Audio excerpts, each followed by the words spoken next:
কলকাতা শহরে সবেমাত্র শীত পড়া শুরু হয়েছে। গত সপ্তাহে এইরকমই একটি কুয়াশা ঢাকা সকালে আমরা অর্থাৎ টিম রনপা বেরিয়ে পড়েছিলাম দক্ষিণ কলকাতায় অবস্থিত রবীন্দ্র সরোবরের উদ্দেশ্যে।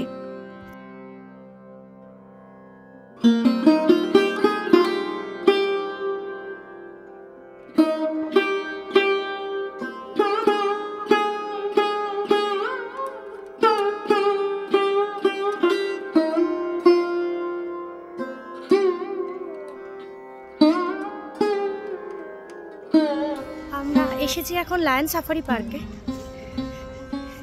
সকালবেলাটা কলকাতার এত কাছে, সাউথ কলকাতায় রবীন্দ্র সরোবরে, তো জায়গাটা দারুণ লাগছে। প্রচুর বাচ্চা এসছে জায়গাটাতে, মানে এটা অ্যাকচুয়ালি বাচ্চাদের জন্য।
সাফারি পার্ক আসতে গেলে আপনাদেরকে গেট নাম্বার 10 দিয়ে ঢুকতে হবে, মানে ওইটা হচ্ছে সবচেয়ে নিয়ারেস্ট গেট আর কি।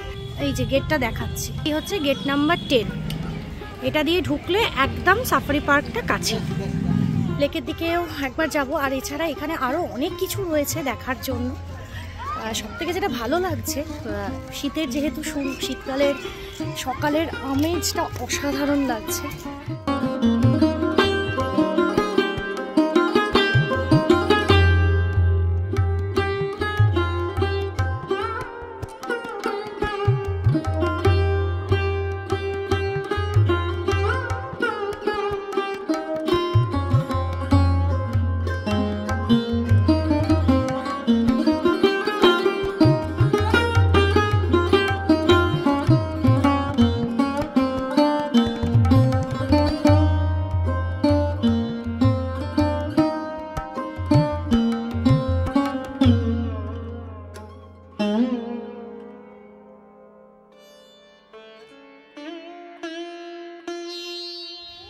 এখন আমি যাচ্ছি লেকের ধারে। সামনে দেখছি যারা মর্নিং ওয়াকার রয়েছে, সুন্দর গানের আসর বসিয়েছে। যাচ্ছি কাজটাতে।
চলে এসেছি আমি এখন লেকের ধারে।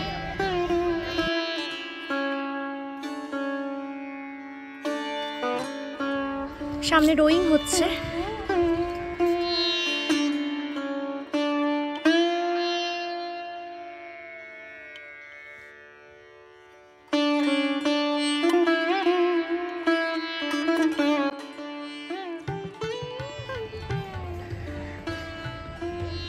এই জায়গাটা দক্ষিণ কলকাতার মানে পুরো অক্সিজেনের সোর্স বলা যেতে পারে। এত গাছপালা, তার সাথে এই এত বড় একটা লেক, খুব ভালো লাগে। মানে রবীন্দ্র সরোবর এরিয়াটা শীতকালের সকালবেলা দারুণ লাগে।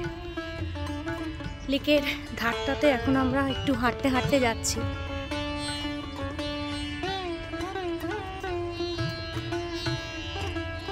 আর ওইদিকে রোয়িং হচ্ছে,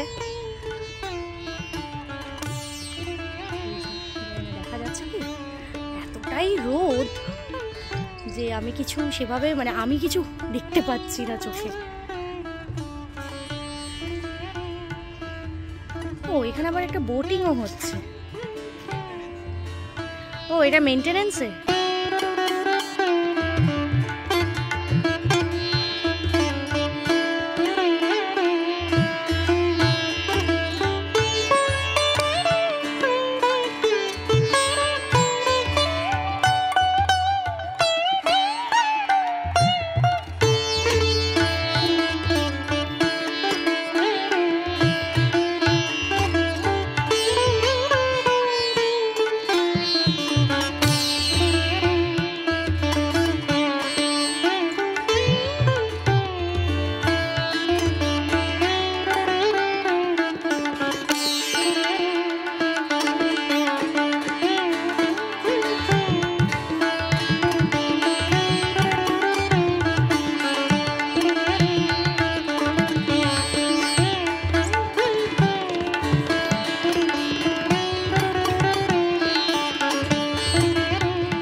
এই শীতকালের কোনো একটা সকালে পরিবার নিয়ে চলে আসতেই পারেন রবীন্দ্র সরোবরে। যাই হোক, আজকের ভিডিওটাকে এখানেই শেষ করছি। ভিডিওটি কেমন লাগলো কমেন্ট করে জানাতে ভুলবেন না। চ্যানেলে প্রথমবারের জন্য এলে চ্যানেলটিকে সাবস্ক্রাইব করে অবশ্যই আমার পাশে থাকবেন। আর রবীন্দ্র সরোবর ভ্রমণ শেষ করতে পারেন রবীন্দ্র সরোবরের খুব কাছেই অবস্থিত অরুণ টি স্টলের কেশর চা এবং মালাই টোস্ট দিয়ে।